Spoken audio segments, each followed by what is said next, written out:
Before we get into this, I just want to clarify that a lot of what I talk about in these videos isn't my opinion as the military situation, what's happening on the ground, or necessarily what I think the different parties were actually thinking. I'm more talking about what the narrative is, how this appears, and how it's going to be perceived by various parties. Because when it comes to great power politics, very often that's a lot more important. As they say in Game of Thrones, power resides where men believe that it resides. And if you give the impression that you're weak or ineffective or incompetent, the people around you are going to make decisions based on that. And oftentimes that's something that you can't really handle or something you're not very prepared for. Also, much of warfare comes down to the morale of the different sides and the willingness of the different states and polities to keep sacrificing to achieve their objectives. War is as much a battle of will as it is of guns and aircrafts and tanks. So, that being said, let's take a look at what's been going on. And a lot's happened in the past month. We've had repeated Ukrainian counterattacks, a lot more aid flooding in. Russia carried out a series of referendums to annex parts of the eastern Ukraine that they occupied. And Putin has announced that they're switching the economy from early mobilization to partial mobilization to free up more consumer goods factories to help out the war effort. But as I said, regardless of whatever the realities on the ground are, this whole thing looks really, really bad for Russia. I think the last month or two has been very humiliating. I think it's hurt their prestige. I think it's hurt morale. Things have just not been going very well, at least in terms of the narrative. Now, a lot of people have made counter arguments that Ukraine expended an unreasonable amount of forces, equipment, and manpower of the South to make very limited, irrelevant territorial gains. That was a logical tactical withdrawal for Russia to abandon the Kharkov area. That Ukraine has used up all of its manpower and equipment in this counteroffensive, and Russia's going to win the war of attrition, and that they're preparing to go back at it in winter. And all of this is very likely true. But to a certain extent, it doesn't really matter because the optics of the situation are just really bad. So let's just kind of take a step back and look at the meta narrative. And I get that I'm viewing this from the lens of Western media, but I don't think there's any real dispute that Ukraine did launch a massive counterattack and retook a substantial amount of land in the north. Now, to be fair, Russia abandoned a lot of it and didn't really fight for it as they realized their lines were overstretched. But as far as I can recall, this is the first major territorial loss they've had due to an actual Ukrainian counterattack rather than them just retreating for land that they couldn't directly hold. Although I could be wrong about that, this war is rather confusing. For instance, they did attack Kiev, but when that proved that that was just not going to work out, they just pulled out of this. But this is a large section of land that they just were basically driven out of. Even if it was a strategic withdrawal, they lost to the Ukraine. It definitely appears that initiative is on the side of the Ukrainians, and people are wondering where's the next counteroffensive going to happen? Are they going to push south next? Are they going to keep pushing into the Donbass? We don't really know. But I think the general expectations of most people is that the war is at least going poorly for Russia, if not completely turning around. And the impression that that might give to the various member states of NATO and to other pro Ukraine countries is our military aid's working, let's keep pouring more and more in. I also think that no one expected Ukraine to be able to launch any kind of counteroffensive. Most of us thought that they were just going to be using their army to try to slow the Russian advance, and it would just go on into a gradual war of attrition until Russia basically gave up or they came to some sort of unofficial ceasefire. But like I said, this has really kind of shifted the narrative a bit. And once again, even if the tactical strategic situation is this isn't the case, I think Russia reinforced this heavily with the decision to have the referendums in the various parts of eastern Ukraine. Now, normally during a war, whenever you're going to do a big declaration or something like that, you want to get a victory. So it looks like you're doing it from a position of strength rather than a position of declaration. Case in point, the Gettysburg Address was given after, well, the Battle of Gettysburg. The North had seemingly turned the war. It was the high water mark of the Confederacy, and Lincoln felt that he could deliver it and it not be seen as like a desperate attempt to pander to the various European powers. Russia holding the referendums there appears to a lot of people to be an act of desperation so that they can reclassify the occupied territory as part of Russia and they can deploy conscripts there and they can say that Ukraine is fighting invading territory that's legally part of the Russian Federation. Some people have even suggested this is a prelude to using nuclear weapons. From my understanding, Russia occasionally references the nuclear weapons thing, and once again, that's, I think, bad optics because it makes them look like they have no confidence in their ground forces to win this, and they're going to have to resort to using super weapons to try to get through it. But they're doing kind of this dramatic thing, like I said, from a position of weakness rather than one of strength.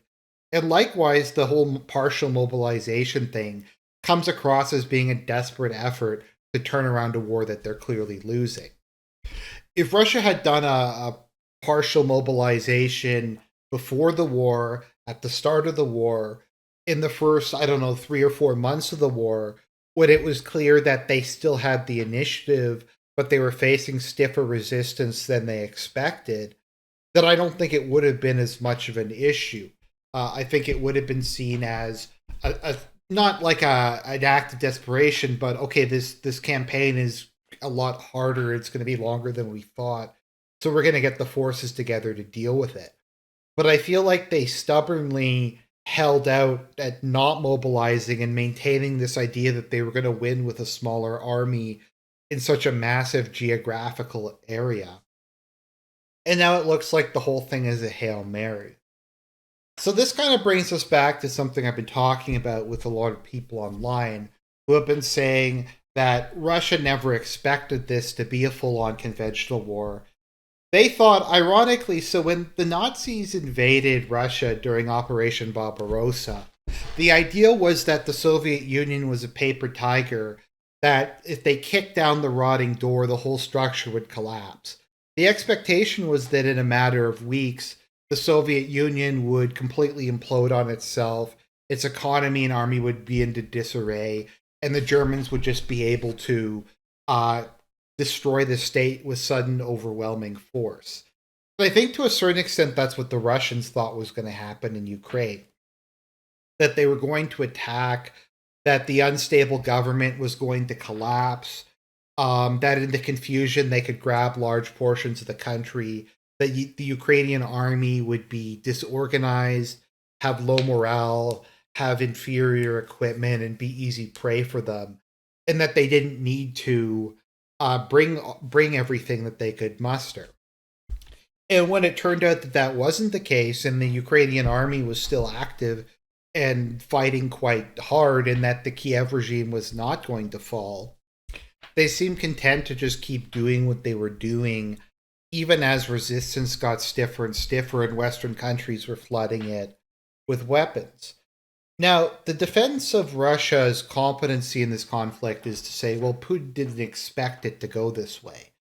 But I mean, is Hitler viewed as being not incompetent or Napoleon because of the fact that their invasions of Russia didn't work out? No, most people view these as colossal disasters. And it doesn't really make the situation better if Putin was operating under the assumption that the Ukraine was going to collapse. Because that just shows that he has bad judgment and he can't read his opponents. And maybe that's somewhat unfair to say that, but at the same time, like I said, this whole thing is about optics. It's about how you appear. If you go with the narrative that Putin completely misjudged this and he's been misjudging this for the past 8 months and thinking that something was somehow going to change or the Ukrainians were going to concede, that shows that he's really bad at reading his opponents and that he's unwilling to make pragmatic changes. when they're necessary. And I mean, if you look at the entire conflict, I think the expectation is Russia still claims to be a superpower. They've been for years remilitarizing, modernizing things, putting on these huge displays of Russian military might, talking a lot of smack and to NATO and to the various other countries. But I think the expectation was that they were going to roll into the Ukraine and just blow everything up and take over the country in a matter of weeks. And the fact that it didn't happen, and I understand that the Ukraine is a large country with a huge population, and I understand that they're getting all kinds of aid from the West, but the perception is that Russia attacked a much smaller country that was corrupt, disorganized, had no idea really what was going on, and they completely and totally bungled it. Especially since it was a conventional war, mostly a conventional war, and it's not like America trying to occupy Iraq or Afghanistan or something. It makes their army look like complete incompetent, like a joke. I know I get that they've grabbed a substantial portion of the Ukraine, but we're 8 months in, and they're only now saying, maybe we need some more soldiers to move this thing along. The example we always go back to is Vietnam. Every month that the Vietnamese War went on and the US was unable to reach any kind of military or political situation, the less the name of the US meant. It was a complete and total humiliation. It made their army look like a joke. Now, I get the reality of the situation was quite different, that they were getting really high killed to death ratios against the Vietnamese, that they eventually were able to come up with the Paris Accords and get something of a treaty together. But it just, the impression is you have this superpower who's incapable of defeating a far inferior foe and eventually is forced to give up. And it just looks really bad. And like I said, I think that's what's happening here is Russia was expected by pretty much everybody to win this thing quickly. They failed to meet expectations, and now it appears that they're desperately struggling to just throw stuff at the wall and see what sticks. To say, okay, well, we're annexing this territory. There might be nuclear weapons, there might not be. We're going to do a partial mobilization. All that territory we lost was just a strategic withdrawal, guys. It's attritional warfare. The Ukraine is about to lose, even though we just lost all this territory. And once again, I understand all the tactical and strategic arguments, and I mean it was probably the right thing for Russia to do, withdraw from that area. And the Ukraine probably has taken irreplaceable losses. But that doesn't really matter. Power rests where men think it rests, as they say in Game of Thrones. And at the moment, it really doesn't look like much power is resting with Putin and the Russian army. And it's hard to predict what impact this will have on NATO behavior, but I feel like it's giving kind of a confirmation bias. It's saying, okay, we gave Ukraine all these weapons. They seem to be using them effectively. Let's give them more weapons because it seems that this strategy is working. And who knows, if the Ukraine was losing, maybe they'd be less willing to back them. Because nobody really wants to back a losing horse, but everyone wants to bet on the winning horse. And that seems to be how it's going to go. And we have a couple months at the very least until Russia can get a significant number of its new soldiers on the battlefield. They have to call them up, they have to do some retraining, they have to deploy them, they have to get the logistics set up. And it looks like they're probably going to wait for the winter to launch another offensive and rely on the oil weapon to starve out Europe. And that's probably the right strategic decision, but in the short to medium term, the optics of this just look really, really bad. And it'll be interesting to see where this goes, or if Putin will at some point start to face some opposition at home. I don't know exactly what the attitude in Russia at the moment is. If we believe Western media, then the people are about to overthrow Putin. They're about to install liberal democracy and become Sweden, and there'll be no more war, which I don't think is the case. But I do think, and you see this from some of the nationalist politicians, who are just like, why haven't we mobilized already? Why is this war still going on? Why is it such a boondoggle? So maybe Putin will face opposition from in his own party or from the more right wing factions within the Russian government. I don't really know, but that's just kind of my take on what's been going on and how it looks to the various parties involved. So, God bless. I hope you enjoyed the video. Lots more content to come. I'll talk to you guys all later.